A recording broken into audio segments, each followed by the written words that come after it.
want us to look at the camera? Or? Yeah, we can do. Okay. Hi, and we are at the, we've just finished talking about the legacies of the British Slave Ownership Seminar, which is at UCL.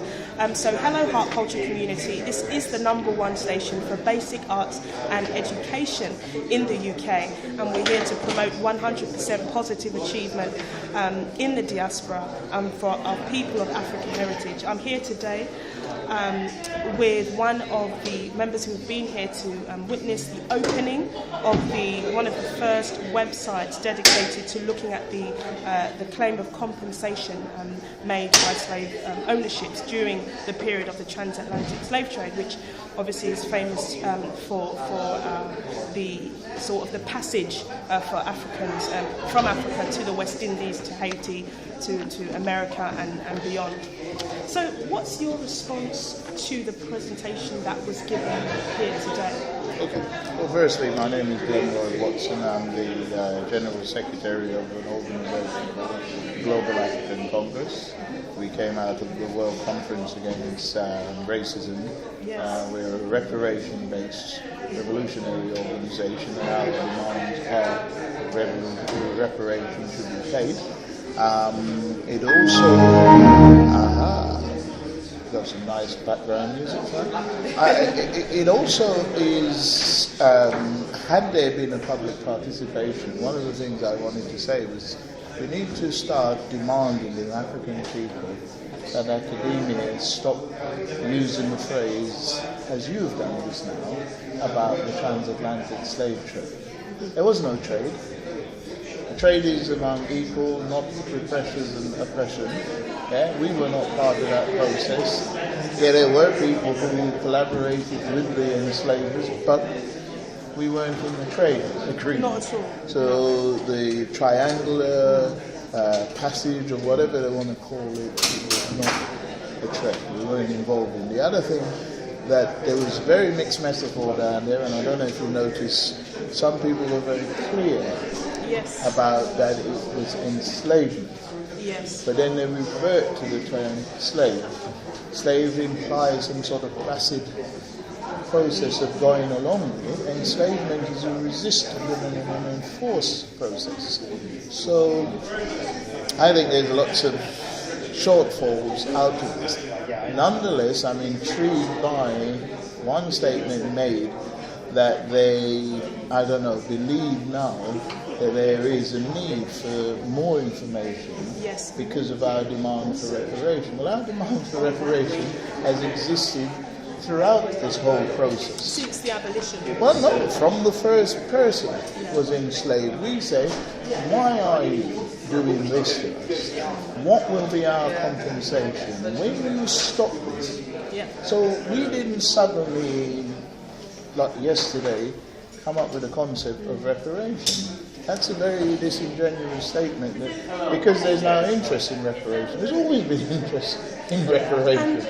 You know, where does 4 acres and a mule come from? It wasn't last week. The Cameron hasn't offered anybody a mule. So I think we should ask those people involved in this to take a position in reparation. Because I think they're largely driven by our age-old demand for reparation. So it would be a bit peculiar if they didn't take the opportunity to say, we're doing it because there's a justification and a demand for justice and reparation. So do you think that what's been proposed today is, I mean, flagrantly, how can you put it, unbeneficial to the community, to the diaspora? I think it How can. beneficial is it?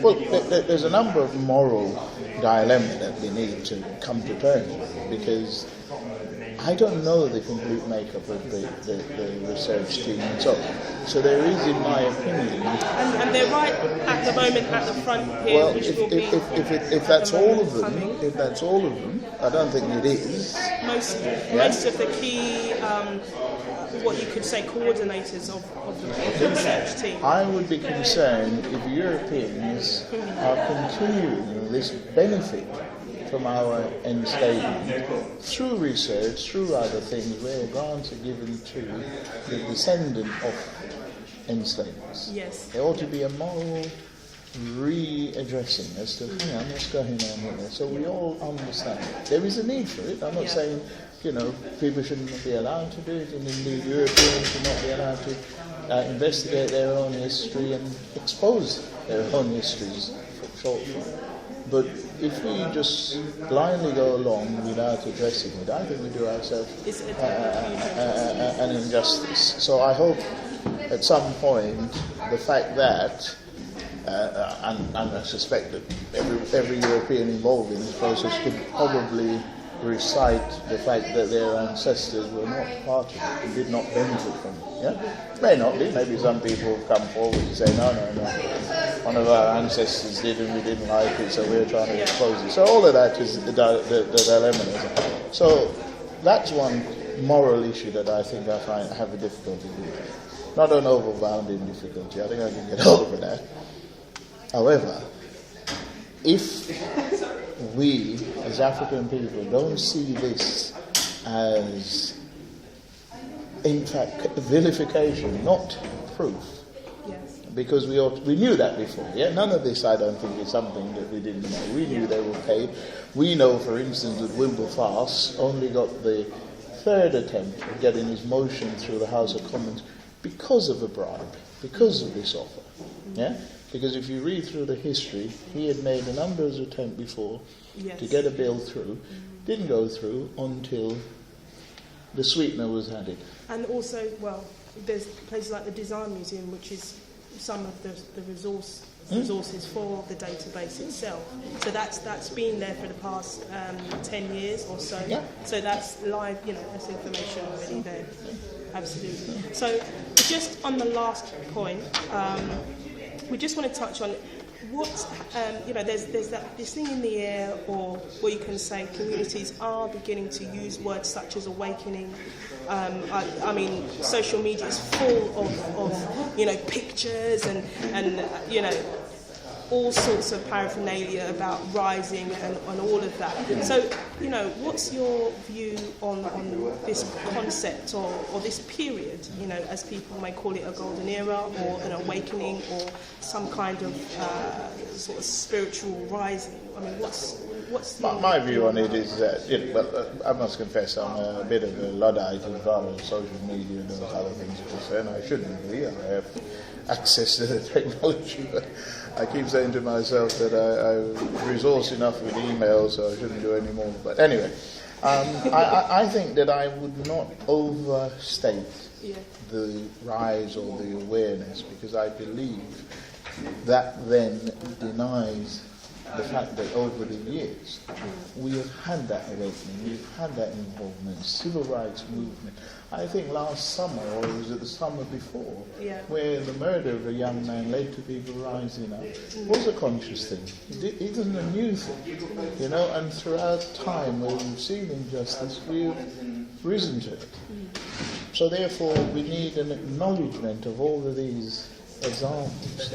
One of the things a lot of people, when they talk about abolition and so on, make very few reference, very passing reference to the revolutionary work that was being done by enslaved Africans to make the whole process so costly that they had to get rid of it.